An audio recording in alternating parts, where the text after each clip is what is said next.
Kementerian Keuangan menghitung butuh tambahan anggaran subsidi dan kompensasi energi hampir 200 triliun rupiah untuk mencegah kenaikan harga BBM. Dengan ini subsidi BBM diperkirakan bisa bengkak hingga 600 triliun rupiah. Namun ruang untuk menambah anggaran tersebut bergantung pada kinerja penerimaan negara. Saat ini pemerintah menganggarkan subsidi dan kompensasi energi sebesar 502,4 triliun rupiah. Butuh tambahan sekira 198 triliun rupiah bila akan menahan harga solar dan pertalite subsidi.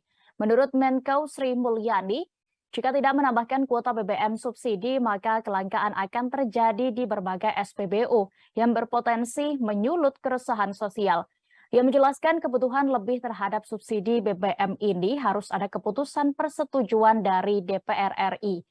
Seperti diketahui, pemerintah dikabarkan tengah mempertimbangkan kenaikan harga BBM bersubsidi. Pertimbangan ini dalam upaya menjaga kesehatan anggaran pendapatan dan belanja negara atau APBN 2022.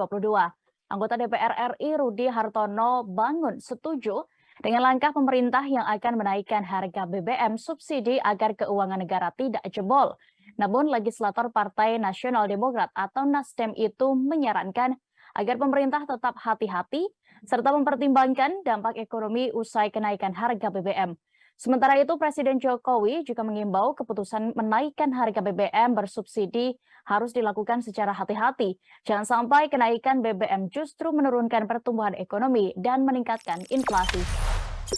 Jangan lupa subscribe, share, komen, dan like ya!